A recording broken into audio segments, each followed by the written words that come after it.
Nkiru was a name that echoed through Lagos, a multimillionaire real estate titan whose empire of glass towers and sprawling estates defined the skyline.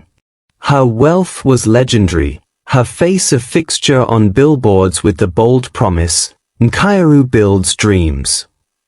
Yet, beneath the glamour, she carried a silent ache. 3 broken engagements had left her heart in shards, and a scandal so vicious it rocked the media had stripped her of her dignity. She vanished, not out of shame, but with a calculated plan. She traded her silk gowns for a humble scarf, abandoned her mansion with its golden gates, and slipped into the unknown as a volunteer in a rural clinic in Abala. Why would a woman of her stature walk away from everything? What secrets lie buried beneath that scarf? Stay with us, because this story is about to unravel truths that will keep you on the edge of your seat. Nkiru's journey began in the dusty streets of Oshodi, where she grew up sharing a single room with her widowed mother. With a modest inheritance, she built an empire, luxury condos in Ikoyi, estates in Lekki, her name gracing business journals and her face lighting up Times Square billboards during a global summit. But love eluded her. Her first fiancé sought her network, the second siphoned her funds, and the third, Desmond, became her undoing. Desmond was a lawyer with a disarming smile and a hidden agenda. He wooed her with poetry, proposed under a canopy of stars, but behind the romance, he betrayed her. Affairs with her assistant, forged loan documents in her name totaling millions, and a public smear campaign calling her emotionally unstable after she ended the engagement. The press feasted on the story, paparazzi camped outside her mansion, and her boardroom allies turned cold. One rainy night, after a heated argument where Desmond threatened to ruin her completely, Nkiru made her move. She packed a small bag, tied a scarf over her intricately braided hair, and left without a trace. No press release, no tearful goodbye, just a new identity, Ngozi, inspired by her late grandmother's strength. She headed to Abala, a town so remote it barely registered on maps. The suspense begins. How long can she hide from her past? The clinic in Abala was a world apart, yellow paint flaking like old skin, fans creaking with every turn, and a steady stream of patients with stories etched into their weathered faces. Farmers with hands cracked from toil, mothers cradling infants with malaria, elders whispering prayers over herbal remedies. Ngozi arrived with no fanfare, her scarf a shield against recognition. She took to the tasks with a quiet determination, sweeping floors with a broom that shed straws, sorting files in a chaotic office, brewing tea that tasted of earth and resilience.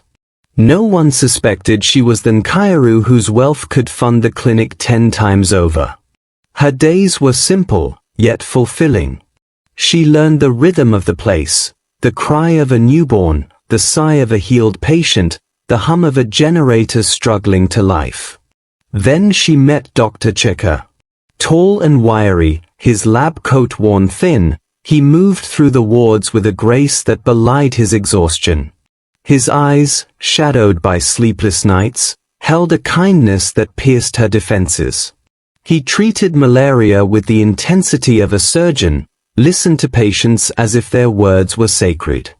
Ngozi found herself watching him, his gentle hands bandaging a wound, his soft laugh at a child's joke. A spark ignited, but with it came fear.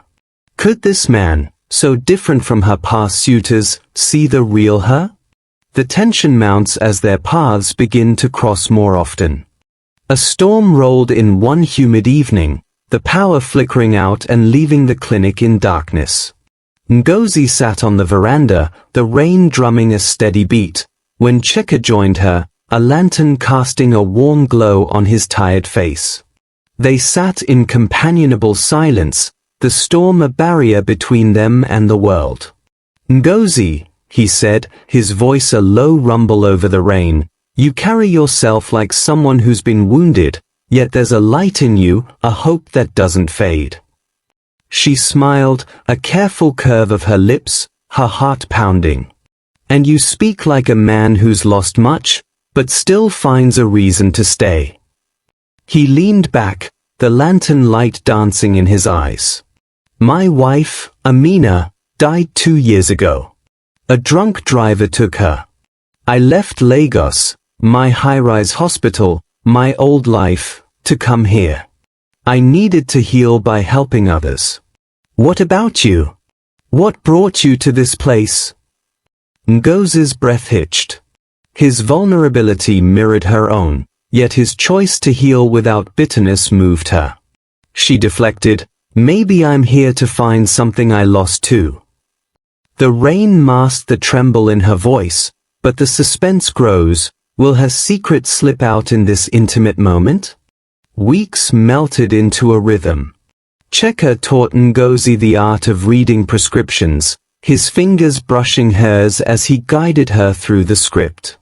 She taught him to tame the office chaos, their laughter ringing out as they unearthed a file from 1995. They shared meals, burnt jollof rice that they salvaged with pepper sauce, roasted corn eaten under a sudden downpour, the taste of salt from their sweat mingling with the food. They sat together during the quiet nights, tears falling silently when a patient's child passed, their grief a shared language. One twilight, as the sky bled orange over the clinic, Chuka turned to her, his voice soft but firm. I've grown fond of you, Ngozi. I don't know your past, but I see your heart, your patience, your strength. It's more than enough for me. Ngozi froze. His words were a mirror to her longing, but they pierced her facade. He was falling for a lie, a woman crafted from necessity. The stakes heighten. How long can she sustain this deception before it unravels? The past crept back with a vengeance. A clinic donor, a portly man named Mr. Okeke from Lagos, arrived with a stack of newspapers under his arm. As he chatted with the staff, he unfolded one, his voice cutting through the hum of the room. Wait a minute, isn't that Nkiru? The real estate queen? The paper says she's missing. The cover featured her gala photo, her smile frozen in time. The clinic fell silent. Eyes darted to Ngozi, her scarf suddenly feeling like a spotlight. Chuka's gaze locked with hers, a mix of shock and betrayal flickering across his face. Later, behind the clinic under a starlit sky, he waited, his stance rigid. So, your name isn't Ngozi? He asked, his voice tight. No, she admitted, her throat dry. And you're rich? Then Nkiru? Yes. Very. Then why this? His hands gestured to the clinic, the dirt, the simplicity. Her voice cracked, tears welling. Because I was exhausted. Men loved my money, my status, never me. I came here to find someone who'd love me when I had nothing to offer but myself. The tension peaks. Will Chuka reject her, or see the woman beneath the mask? Chuka stood motionless, the night air thick with anticipation, the starlit sky above the Abala clinic casting a faint glow on his square face.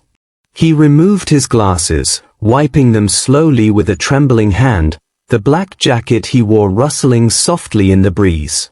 His hazel eyes, usually steady, flickered with a mix of resolve and uncertainty as he met Nkiru's gaze. Her oval face, framed by medium-length braids now free from the faded blue headscarf, glistened with tears, her warm brown eyes searching his. The medium brown skin of her cheeks bore the faint stress lines of her hidden past, her simple yellow dress swaying slightly in the wind. I don't care about your money, Nkiru, he began, his voice low but firm, cutting through the silence. I care about the woman who swept floors beside me, who shared roasted corn with a laugh, who cried for a stranger's loss when that child slipped away last week. You didn't come here just to find love, you came to rediscover your worth. His words hung heavy, each one a lifeline thrown into the chasm of her doubts. Nkiru's breath caught, her hands clutching the hem of her yellow dress as if anchoring herself to this moment. The weight of his acceptance threatened to overwhelm her, and for a moment, she couldn't speak. The distant hum of the clinic generator punctuated the night, a reminder of the world she'd stepped into, a world where her wealth meant nothing, and her heart meant everything. He stepped closer, the black jacket brushing against her arm, his voice softening to a whisper. Let's start anew. As Nkiru. As you. The tenderness in his tone unraveled her, and tears streamed down her face, tracing paths through the dust of the day. Hope dawned in her warm brown eyes, the suspense of the past chapters resolving into a fragile promise of true connection. She reached out, her fingers hesitating, then resting lightly on his hand, a silent yes. But the night wasn't done with them yet. A sudden rustle broke the stillness, and from the shadows behind the clinic emerged a figure, Desmond. He wore a disheveled grey suit, the tie loosened, his presence a jarring intrusion. His voice, smug and cutting, sliced through the air. Nkiru, you thought you could hide forever? I tracked you here, those loans you forgot about are due, and I intend to collect. Nkiru froze, her hand slipping from Chuka's, her oval face paling. Chuka's hazel eyes narrowed, his square jaw tightening as he stepped protectively in front of her. She owes you nothing, he said, his voice steady despite the tension coiling in his stance. Desmond laughed, a harsh sound that echoed off the clinic walls, pulling a crumpled document from his pocket, a legal notice with Nkiru's forged signature. We'll see what the courts say, he sneered, turning to leave but pausing to cast a venomous glance back. Enjoy your little fantasy while it lasts. The confrontation left a bitter taste, the starlit sky now feeling oppressive. Nkiru sank onto a wooden bench, her yellow dress pooling around her, tears falling anew. Chuka knelt beside her, his black jacket brushing the ground, his hand on her shoulder.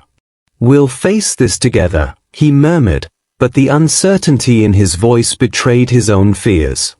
The night stretched on, the threat of Desmond's return looming like a storm cloud. As dawn broke, painting the sky with streaks of orange and pink, a new sound pierced the silence, the rumble of a vehicle. A sleek black car pulled up, and a tall woman in a crisp white agbada stepped out, her presence commanding. She introduced herself as Mrs. Adiz, a Lagos lawyer Nkiru had once helped pro bono. I've been following your case, Nkiru, she said, her voice warm yet authoritative. Those documents are fraudulent. I've filed a countersuit, Desmond's bluff ends today. She handed Nkiru a legal brief, her smile a beacon of justice. Relief flooded Nkiru's face, her warm brown eyes lifting to meet Chuka's hazel ones. He stood, helping her up, his black jacket now dusted with dawn's light. See, he said, a smile breaking through. Your worth brought this strength to us. They embraced, the mango tree nearby rustling in the morning breeze, a symbol of renewal. Wealth can build empires, but only truth can build love. Nkiru wore a scarf to hide her status. But in doing so, she uncovered something more valuable than money. A love that sees the soul before the surface.